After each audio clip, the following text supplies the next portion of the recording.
तो पहले ही कह रहे थे कि टुट्टी कॉलेज में जो बंदा आया था, आज 5 सितारा होटल, 7 सितारा होटल, इतनी प्राइवेट बसें, हम सब लोग नौकरी करते हैं। सारे कहते ਸੀਗੇ खैरा भी नहीं फड़िया जाएगा। ਜਦੋਂ ਕਿ ਈਡੀ ਦਾ ਨੋਟਿਸ ਆਇਆ ਸੀਗਾ, ਤੁਹਾਡੇ ਸਾਹਮਣੇ ਖੈਰਾ ਵੀ ਫੜਿਆ ਗਿਆ ਕਿਉਂਕਿ ਉਹਨੇ ਕਿਤੇ ਨਾ ਕਿਤੇ ਬਾਹਰਲੇ ਪੈਸਿਆਂ ਦਾ ਕੀਤੀ ਸੀਗੀ ਪ੍ਰੋਬਲਮ। ਉਹ ਵਾਲਾ ਏਜੀ ਜਿਹਨੇ ਸੈਣੀ ਨੂੰ ਬੇਲ ਦਵਾਈ ਸੀ, ਜਿਹੜਾ ਸੈਣੀ ਦੇ ਲਈ ਪੇਸ਼ ਹੋਇਆ ਸੀ, ਉਹ ਬੰਦਾ ਬਰਗਾੜੀ ਵਾਲੇ ਲੋਕਾਂ ਨੂੰ ਇਨਸਾਫ ਦੇ ਸਕਦਾ ਕਿ ਨਹੀਂ? ਜਿਹੜਾ ਬੰਦਾ ਏਜੀ ਕਵੇ ਮੈਂ ਇਨਸਾਫ ਦਊਂਗਾ ਬਰਗਾੜੀ ਵਾਲੇ ਕੇਸਾਂ 'ਚ, ਮੈਂ ਡਰੱਗ ਦੇ ਲੌਜ ਨੂੰ ਐਕਸਪੋਜ਼ ਕਰੂੰਗਾ, ਉਹ ਬੰਦੇ ਨੂੰ ਬਣਾ ਦਿਓ ਡੀਜੀਪੀ बना दो, एजी बना दो, सानू किसी को कोई तकलीफ नहीं। सोनिया मान अकाली दल ਦੇ ਵਿੱਚ ਸ਼ਾਮਲ ਹੋ ਰਹੇ ਨੇ ਵੱਡੇ ਨੇਤਾ ਸੀ, ਕਿਉਂਕਿ ਸਿੰਘੂ ਬਾਰਡਰ ਹੋ ਜਾਂ ਟਿਕਰੀ ਬਾਰਡਰ ਤੇ ਲਗਾਤਾਰ ਬੋਲਦੇ ਰਹੇ ਆ ਤੇ ਦਿਮਾਗੋਂ ਪੈਦਲ ਹੈ ਨਾ, ਉਹਨੂੰ ਕੁਝ ਪਤਾ ਹੈ ਨਹੀਂ ਪੋਲਿਟਿਕਸ ਬਾਰੇ, ਤੇ ਤੁਸੀਂ ਉਹਨੂੰ ਚੰਗਾ ਨੇਤਾ ਕਹਿ ਦਿੰਦੇ ਹੋ ਵੀ ਸਪੀਚ ਬੜੀ ਵਧੀਆ ਦਿੱਤੀ ਹੈ ਜੀ ਕਿਸਾਨਾਂ ਦੇ ਫੋਰ। ਕੀਤਾ ਕੀ ਹੈ ਕਿਸਾਨਾਂ ਲਈ? ਸੋਨੀਆ ਮਾਨ ਕੰਮ ਕੀ ਕੀਤਾ ਹੈ?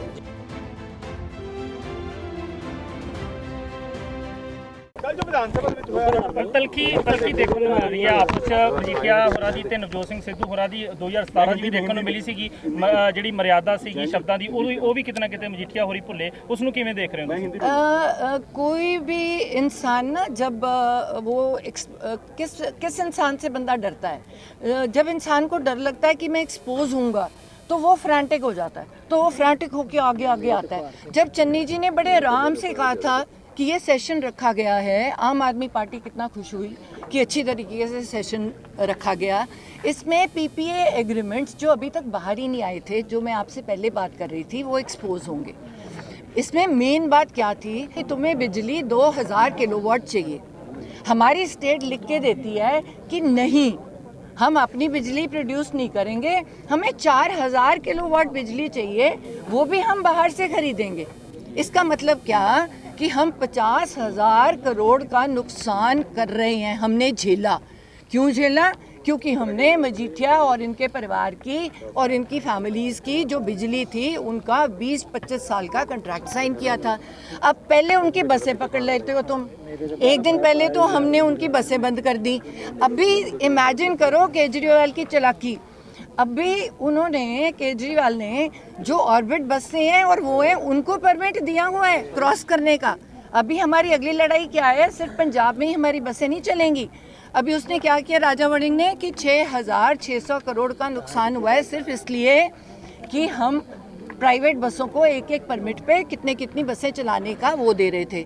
अब सबसे बड़ी प्रॉब्लम क्या है कि दिल्ली गवर्नमेंट उनकी बसें तो अलाउ कर रही है और हमारी पंजाब की बसेस को अभी तक हमने कब से राजा वड़िंग ने मीटिंग मांगी अरविंद केजरीवाल से, 4-5 बार मीटिंग मांगी है कि भाई मेरे को मिलो, मेरे को परमिशन लेनी है, हमारी जो सरकारी बसें हैं हम नहीं खरीदेंगे।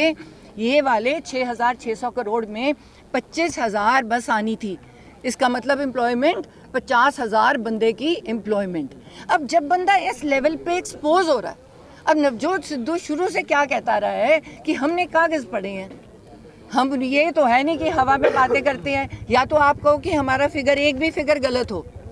हमें पता था कि 50,000 करोड़ की, क्योंकि हमने सेंटर से भी पता किया था, सेंटर ने इनको डांट मारी जब ये सेंटर के साथ थे कि आपने कैसे कहा कि तुम्हें इतनी बिजली चाहिए, तुम क्यों इतनी बिजली खरीद रहे हो, तुम्हारे पंजाब में तो इतनी बिजली की ज़रूरत नहीं है। फिर उन्होंने पता किया कि ये जो पीपीए के कॉन्ट्रैक्ट्स हैं इन्होंने खुद साइन किए, उसमें इन्होंने उतनी 4000 किलोवाट की बिजली मांगी, उससे हमें 50,000 करोड़ का नुकसान हुआ। जब हम कहते हैं पक्के कर दो, तब हम कहते हैं पैसे नहीं हैं। जब हम कहते हैं तनख्वाहें टाइम पे दे दो, पैसे नहीं हैं। कोई अच्छा काम कर दो, पैसे नहीं हैं। तो पैसा अगर एक ही परिवार खाई जाएगा, तो पहले ही कह रहे थे कि टुट्टी कॉलेज में जो बंदा आया था, आज 5 सितारा होटल, 7 सितारा होटल, इतनी प्राइवेट बसें, हम सब लोग नौकरी करते हैं। एमएलए, आपको याद रखना पड़ेगा कि एमएलए मंत्री हो चाहे ये नौकर हैं, क्योंकि लोगों के चुने हुए नुमाइंदे हैं। मतलब कि हम गवर्नमेंट के सर्वेंट्स हैं, हमें गवर्नमेंट की सैलरी मिलती है। तो इन लोगों का ऐसा क्या लॉटरियां लग जाती हैं एमएलए और एमपी बनके कि ये इतने करोड़ों के महल और 7 सितारा और ये होटल एक्सपोज कौन आपके सामने रोज एक्सपोज हो रहे हैं। 4.5 साल से तुसी भी नहीं कर पाए। देखो मैंने कहा कैप्टन अमरिंदर सिंह जी इनके साथ थे, हमने जो भी हमारे साथ हुआ इसीलिए हुआ क्योंकि नवजोत सिद्धू ने कह दिया कि 75-25 चलता है। अब क्या होता है कि एक बंदा 10 साल जब राज करता है तो वो चोरी करनी सिखा देता है। हर इंसान को शौक होता है कि मैं पैसे बनाऊं, तो उसको अकाली दल ने 10 साल राज किया, उन्होंने चोरी करने के तरीके सिखाए। उन्होंने सब सारे पंजाब को नहीं, किन्नू किन्नू कोई नाम? मैं कह रही हूँ सारे पंजाब को सिखाए। जो बंदा ये गलत काम कर रहा है, जो बंदा, इसमें अकेले एमएलए नहीं होते, कंट्रैक्टर होते हैं, सारे बंदे होते हैं। नवजोत ने क्या कहा कि कॉर्पोरेशन बना दो। अब चन्नी जी क्या कह रहे हैं, है ना, कि 5 रुपए स्क्वायर फीट पे उठाएंगे। अभी की उस लेवल पे आए नहीं है हम कि उससे ज़्यादा अगर पकड़े गए तो कोई इंसान, कोई यंगस्टर मुझे उसकी फ़ोटो बता दे, दिखा दे, मैं साइट पे जाके कैंसिल करूँगा। जबकि अभी भी 22 रुपये स्क्वायर फीट मिल रही है। इसको टाइम लगेगा। जब फिक्स हो गई, ये नवजोत का क्या रोना था शुरू से कि फिक्स कर दो। जो हमारा यूथ बाहर जा रहा है, हमारी सारी पंजाब की रिस्पॉन्सिबिलिटी बनती है कि हम ये जो चोरियां हो रही हैं, चाहे बसों में थी, चाहे लिकर माफिया में थी, चाहे सैंड माफिया में थी, हम पिछले पे क्यों जाएं? अब हम लोकल बॉडीज मिनिस्ट्री में थे, पुरानी फाइलों में क्यों जाएं? तुम नए रूल्स ऐसे बनाओ जिसमें कोई गलत कर ही ना सके। मैडम या तो तुम प्रोग्रेसिव चल रहे हो। मैम ਐਸਟੀਐਫ ਦੀ ਰਿਪੋਰਟ ਮੈਂ ਕਿਤੇ ਨਾ ਕਿਤੇ ਜਨਤਕ ਕਰਨ ਦੀ ਮੰਗ ਕੀਤੀ ਜਾ ਰਹੀ ਹੈ ਸੁਖਜਿੰਦਰ ਸਿੰਘ ਰੰਧਾਵਾ ਕੋਲ ਗ੍ਰਹਿ ਮੰਤਰਾਲਾ, ਪਰ ਹਾਲੇ ਵੀ ਕਿਤੇ ਨਾ ਕਿਤੇ ਰਿਪੋर्ट ਜਿਹੜੀ ਹੈ ਜਨਤਕ ਨਹੀਂ ਹੁੰਦੀ ਜਾਪਦੀ। ਕੱਲ ਵੀ ਵਿਧਾਨ ਸਭਾ ਦੇ ਵਿੱਚ ਇਹੀ ਮੁੱਦਾ ਉੱਠਿਆ ਸੀਗਾ। 18 या 19 को हाई कोर्ट ने कहा है, ਮੈਂ ਪੰਜਾਬੀ हाई कोर्ट ने ऑलरेडी, मैंने एग्जैक्ट डेट याद नहीं, मैंने लगता है 19 है, 19 नवंबर 19 नवंबर ਨੂੰ ਰਿਪੋर्ट ਜਨਤਕ ਹੋ ਰਹੀ ਹੈ, ਖੁੱਲ ਰਹੀ ਹੈ। ਜੱਜਾਂ ਨੇ ਕਿਹਾ ਸੀਗਾ, ਡਬਲ ਬੈਂਚ ਦਾ ਜੱਜ ਹੈ, ਉਹਨਾਂ ਨੇ ਕਿਹਾ ਸੀ ਸਾਨੂੰ ਪੜਨ ਨੂੰ ਰਿਪੋर्ट ਟਾਈਮ ਚਾਹੀਦਾ ਹੈਗਾ। ਉਹ ਰਿਪੋर्ट ਜਦੋਂ ਖੁੱਲੇਗੀ ਪਹਿਲਾ ਨਾਮ ਆਏਗਾ। ਸਾਰੇ ਕਹਿੰਦੇ ਸੀਗੇ ਖੈਰਾ ਵੀ ਨਹੀਂ ਫੜਿਆ ਜਾਏਗਾ। ਜਦੋਂ ਕਿ ਈਡੀ ਦਾ ਨੋਟਿਸ ਆਇਆ ਸੀਗਾ, ਤੁਹਾਡੇ ਸਾਹਮਣੇ ਖੈਰਾ ਵੀ ਫੜਿਆ ਗਿਆ ਕਿਉਂਕਿ ਉਹਨੇ ਕਿਤੇ ਨਾ ਕਿਤੇ ਬਾਹਰਲੇ ਪੈਸਿਆਂ ਦਾ ਕੀਤੀ ਸੀਗੀ ਪ੍ਰੋਬਲਮ। ਪਹਿਲਾਂ ਤੁਸੀਂ ਕਦੇ ਨਹੀਂ ਦੇਖਿਆ ਵੀ ਐਮਐਲਏ ਫੜੇ ਗਏ। ਬੈਂਸ ਬ੍ਰਦਰ ਦੇ ਵੀ ਰੇਪ ਦਾ ਪਰਚਾ ਹੋਇਆ, ਪਹਿਲਾਂ ਤਾਂ ਕਦੇ ਨਹੀਂ ਹੋਇਆ।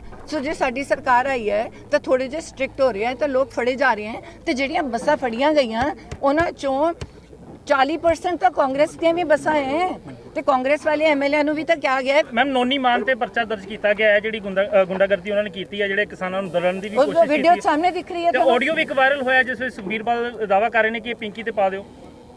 देखो वो तो जी गड्डी वाला मैं देखा, मैं सुखबीर बादल की ऑडियो नहीं सुनी, मैं भी झूठ बोला। पर जेड़ा मैं वो जो गड्डियाँ निकल रही हैं तो फायरिंग हो रही है, मैं पूरी वीडियो देखी है ध्यान दे नाल। एंड वो ताई इमीजिएटली उस ते एक्शन होया एंड वो बिल्कुल उन्होंने किसानां ते चलाई है गोली ते क्योंकि वो है भी बहुत ज़्यादा स्ट्रॉन्ग जिन्हां ते गोली चलाई गई है एंड इमीजिएटली डिसमिस होना चाहिए ते इमीजिएटली एक्शन होना चाहिए। ਚੰਨੀ ਸਾਹਿਬ ਨੇ ਬਿਜਲੀ ਦੇ ਬਿੱਲ ਮਾਫ ਕੀਤੇ, ਕੀ ਪਾਣੀ ਦੇ ਬਿੱਲ ਵੀ ਬਕਾਇਆ ਮਾਫ ਕਰਨਗੇ? देखो ये उन्होंने डिसीजन होगी, ਜਿਹੜਾ डिसीजन वो ਲੈਣਗੇ। ਸਾਡਾ ਸਿਰਫ ਇੰਨਾ ਕੰਮ ਹੈ ਕਿ ਜੋ ਵੀ ਕੈਬਨਿਟ ਡਿਸੀਜਨ ਹੋਵੇ ਅਸੀਂ ਲੋਕਾਂ ਤੱਕ ਲੈ ਕੇ ਜਾਈਏ। ਸਭ ਤੋਂ ਪਹਿਲਾਂ ਅੰਮ੍ਰਿਤਸਰ ਈਸਟ ਕੈਂਪ ਲਾਂਦੀ ਹੈ, ਉੱਤੋਂ ਚਾਹੇ ਸੈਂਟਰ ਤੋਂ ਪੈਸਾ ਮਿਲੇ ਚਾਹੇ ਸਟੇਟ ਤੋਂ ਪੈਸਾ ਮਿਲੇ, ਲੋਕਾਂ ਤੱਕ ਪਹੁੰਚਾਉਣਾ ਸਾਡਾ ਕੰਮ ਹੈ। ਮੈਡਮ ਸੋਨੀਆ ਮਾਨ ਅੱਜ ਸ਼ਾਮਲ ਹੋ ਰਹੇ, ਇੱਕ ਮਿੰਟ ਯਾਰ ਸੋਨੀਆ ਜਿਹੜੇ ਸੁਨੀਲ ਜਾਖੜ ਲਗਾਤਾਰ ਸਰਕਾਰ ਦੇ ਕੰਮ ਕਰਦੇ ਨਿਸ਼ਾਨਾ ਸਾਧਦੇ ਨੇ, ਕਹਿੰਦੇ ਏਜੀ ਨੂੰ ਹਟਾਉਣਾ ਵੀ ਗਲਤ ਸੀ। ਕਿਤੇ ਨਾ ਕਿਤੇ ਇਹ ਵੀ ਗੱਲ ਜ਼ਰੂਰ ਸਾਹਮਣੇ ਆ ਰਹੀ ਕਿ ਨਵਜੋਤ ਸਿੰਘ ਸਿੱਧੂ ਜਿਹੜੇ ਆ ਉਹ ਸਰਕਾਰ ਦੇ ਕੰਮਾਂ 'ਚ ਦਖਲਅੰਦਾਜ਼ੀ ਕਰ ਰਹੇ ਨੇ, ਹੈਵੀ ਹੋ ਰਹੇ ਨੇ ਸਰਕਾਰ ਤੇ, ਤੇ ਉਹਨਾਂ ਦੀਆਂ ਜਿਹੜੀਆਂ ਮਨਾਈਆਂ ਨੇ ਉਹ ਮੰਨੀਆਂ ਜਾ ਰਹੀਆਂ ਨੇ ਕਿਉਂਕਿ ਤੁਹਾਡੀ ਸਰਕਾਰ ਦੇ ਲੋਕ ਕਹਿ ਰਹੇ ਨੇ। ਦੇਖੋ ਬੰਦਾ ਉਹੀ ਸੱਚਾ ਹੁੰਦਾ ਹੈ ਜਾਂ ਉਹਦੀ ਮੰਨੀ ਜਾਂਦੀ ਹੈ ਜਿਹੜੀ ਸੱਚੀ ਗੱਲ ਕਰਦਾ ਹੈ। ਡੈਮੋਕ੍ਰੇਸੀ ਦੇ ਵਿੱਚ ਤੁਸੀਂ ਇਹ ਗੱਲ ਬਿਲਕੁਲ ਗਲਤ ਹੈ ਵੀ ਮੈਂ ਮੰਨਦੀ ਹਾਂ ਵੀ ਇਹ ਗੱਲ ਬਿਲਕੁਲ ਗਲਤ ਹੈ ਕਿ ਤੁਸੀਂ ਇੰਟਰਵੀਨ ਕਰੋ ਇਹਦੇ ਵਿੱਚ ਕਿ ਏਜੀ ਕੌਣ ਲੱਗ ਰਿਹਾ ਹੈ, ਡੀਜੀਪੀ ਕੌਣ ਲੱਗ ਰਿਹਾ ਹੈ। ਬਿਲਕੁਲ ਨਹੀਂ ਕਰਨਾ, ਮੈਂ ਕਿਹਾ ਬਿਲਕੁਲ ਨਹੀਂ ਕਰਨਾ ਚਾਹੀਦਾ ਮੈਰਿਟ ਤੇ। ਪਰ ਪੰਜਾਬ ਦੇ ਲੋਕਾਂ ਨੂੰ ਪੁੱਛੋ ਵੀ ਭਾਈ ਉਹ ਵਾਲਾ ਏਜੀ ਜਿਹਨੇ ਸੈਣੀ ਨੂੰ ਬੇਲ ਦਵਾਈ ਸੀ, ਜਿਹੜਾ ਸੈਣੀ ਦੇ ਲਈ ਪੇਸ਼ ਹੋਇਆ ਸੀ, ਉਹ ਬੰਦਾ ਬਰਗਾੜੀ ਵਾਲੇ ਲੋਕਾਂ ਨੂੰ ਇਨਸਾਫ ਦੇ ਸਕਦਾ ਕਿ ਨਹੀਂ?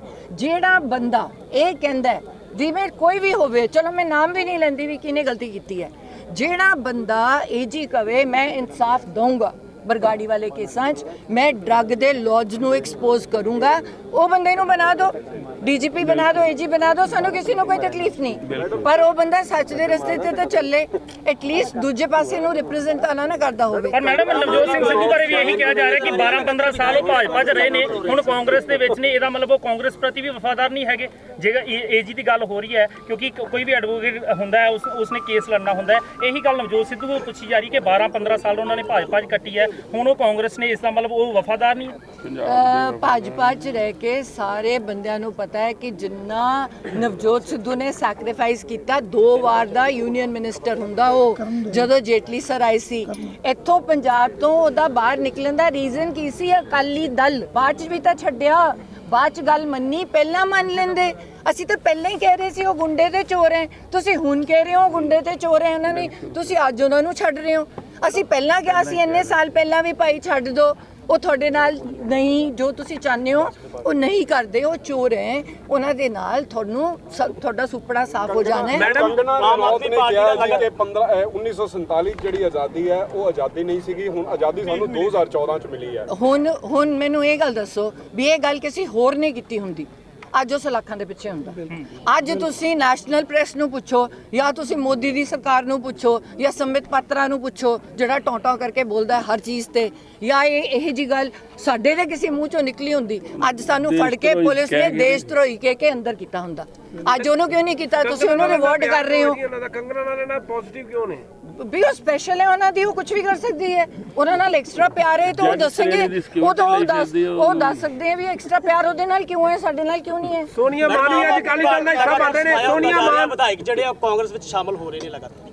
ਮੈਂ ਤੁਹਾਨੂੰ ਕਿਹਾ ਸਾਰੇ ਹੋਣਗੇ, ਕੱਲ ਵਿਚਾਰੇ ਇੰਨੇ ਮਜਬੂਰ ਹੋ ਗਏ, ਉਹ ਵਿੱਚੋਂ ਹੀ ਛੱਡ ਕੇ ਆ ਗਏ ਚੰਨੀ ਸਾਹਿਬ ਕੋਲ ਵੀ ਸਾਨੂੰ ਤੁਹਾਡੀ ਬਹੁਤ ਅੱਛੀ ਪਰਫਾਰਮੈਂਸ। ਮੈਂ ਤਾਂ ਤੁਹਾਨੂੰ ਪਹਿਲਾਂ ਹੀ ਕਿਹਾ ਸੀ ਵੀ ਉਹ ਭੱਜੇ ਆਣਗੇ। 2022 ਚ ਵੀ ਚੰਨੀ ਸਾਹਿਬ ਵੀ ਚਿਹਰਾ ਹੋਣਗੇ, ਫਿਰ ਇਹ ਮੰਨ ਕੇ ਚੱਲੀਏ ਤਾਂ ਹੀ ਉਹਨਾਂ ਦੀ ਪਰਫਾਰਮੈਂਸ ਤੋਂ ਖੁਸ਼ ਹੋ ਰਹੇ ਨੇ।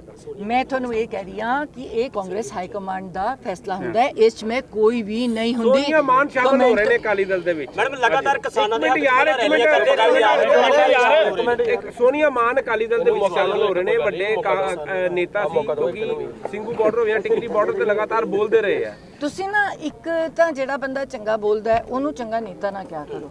ਇਹ ਜ਼ਰੂਰੀ ਨਹੀਂ ਹੁੰਦਾ ਕਿ ਇੱਕ ਬੰਦਾ ਇਕੱਲਾ ਚੰਗਾ ਬੋਲਦਾ ਹੈ ਤੇ ਦਿਮਾਗੋਂ ਪੈਦਲ ਹੈ ਨਾ, ਉਹਨੂੰ ਕੁਝ ਪਤਾ ਹੈ ਨਹੀਂ ਪੋਲਿਟਿਕਸ ਬਾਰੇ, ਤੇ ਤੁਸੀਂ ਉਹਨੂੰ ਚੰਗਾ ਨੇਤਾ ਕਹਿ ਦਿੰਦੇ ਹੋ ਵੀ ਸਪੀਚ ਬੜੀ ਵਧੀਆ ਦਿੱਤੀ ਹੈ ਜੀ ਕਿਸਾਨਾਂ ਦੇ ਫੋਰ। ਕੀਤਾ ਕੀ ਹੈ ਕਿਸਾਨਾਂ ਲਈ? ਸੋਨੀਆ ਮਾਨ ਕੰਮ ਕੀ ਕੀਤਾ ਹੈ? ਕੁਝ ਭਲਾ ਕੀਤਾ ਹੈ ਕਿਸਾਨਾਂ ਲਈ? ਕੁਝ ਸੈਕਰੀਫਾਈਸ ਕੀਤਾ ਹੈ? ਕੱਲੀ ਸਪੀਚ ਬੋਲਣ ਨਾਲ ਜਾਂ ਮੈਂ ਇੰਡਸਟਰੀ ਛੱਡ ਦਿੱਤੀ ਹੈ, ਪੰਜਾਬੀ ਇੰਡਸਟਰੀ ਮੈਂ ਛੱਡ ਦਿੱਤੀ ਹੈ, ਅਸੀਂ ਵੀ ਛੱਡੀ ਹੈ, ਅਸੀਂ ਵੀ ਛੱਡੀ ਹੈ, ਇਹਨੇ ਕੁਰਬਾਨੀ ਦਿੱਤੀ ਹੈ, ਮੈਂ ਅਸੀਂ ਵੀ ਦਿੱਤੀ ਹੈ, ਮੈਂ ਡਾਕਟਰੀ ਦੀ ਦਿੱਤੀ ਹੈ, ਮੇਰੇ ਘਰ ਵਾਲੇ ਨੇ 25 ਕਰੋੜ ਰੁਪਏ ਸਾਲ ਦਾ ਛੱਡਿਆ, ਪਰ ਪੰਜਾਬ ਦੇ ਭਲੇ ਲਈ ਆ ਕਿਆ ਵੀ ਪੀਪੀਏ ਦੇ ਸੋਨੀਆ ਮਾਨ ਕਹਿ ਰਹੀ ਹੈ ਕਿ ਮੈਂ ਪੰਜਾਬ ਦੇ ਭਲੇ ਵਾਸਤੇ ਅਕਾਲੀ ਦਲ ਨੂੰ ਜੁਆਇਨ ਕਰ ਰਹੀ ਹਾਂ। ਜਦੋਂ ਕਰੂਗੀ ਦੇਖਾਂਗੇ, ਪੈਸੇ ਦੀ ਕਮੀ ਹੋਣੀ ਹੈ, ਉਧਰੋਂ ਨਹੀਂ ਕੁਝ ਮਿਲਿਆ ਹੋਣਾ, ਇੱਧਰ ਅੱਜ ਆ ਰਹੀ ਹੈ, ਪਰ ਇੱਥੇ ਕੁਝ ਨਹੀਂ ਬਣਨ ਵਾਲਾ। ਜੇ ਮੇਰੇ ਵੱਲੋਂ ਉਹਨਾਂ ਤੱਕ ਸਲਾਹ ਪਹੁੰਚਾ ਸਕੋ ਤਾਂ ਪਹੁੰਚਾ ਦਿਓ ਕਿ ਗਲਤੀ ਨਾ ਕਰੀ। ਅਕਾਲੀ ਦਲ ਦਾ ਫਿਊਚਰ ਤੁਹਾਨੂੰ ਦਿਖ ਰਿਹਾ, ਉਹਨਾਂ ਦੀਆਂ ਰੈਲੀਆਂ ਦੇ ਵਿੱਚ ਪਿਛਲੀਆਂ 75% ਕੁਰਸੀਆਂ ਖਾਲੀ ਹੁੰਦੀਆਂ ਨੇ, ਜਿਹੜੇ ਬੱਸਾਂ ਚੋਂ ਬੰਦੇ ਨਿਕਲਦੇ ਨੇ ਉਹਨਾਂ ਦੇ ਆ ਕੇ ਪਿੰਡ ਵਾਲੇ ਡਾਂਗਾ ਮਾਰ ਰਹੇ ਨੇ। ਤੁਸੀਂ ਗਏ ਕਿਵੇਂ ਉਹਨਾਂ ਦੀ ਰੈਲੀ ਤੇ? ਸਾਲੇ ਬੋਤਲਾਂ ਪਿੱਛੇ ਵਿਕ ਗਏ, ਉਹਨਾਂ ਨੂੰ ਡਾਂਗਾ ਪੈ ਰਹੀਆਂ। ਤੁਸੀਂ ਵੀ ਸੋਸ਼ਲ ਮੀਡੀਆ ਦੇਖ ਰਹੇ ਹੋ, ਮੈਂ ਵੀ ਸੋਸ਼ਲ ਮੀਡੀਆ ਦੇਖ ਰਹੀ ਹਾਂ।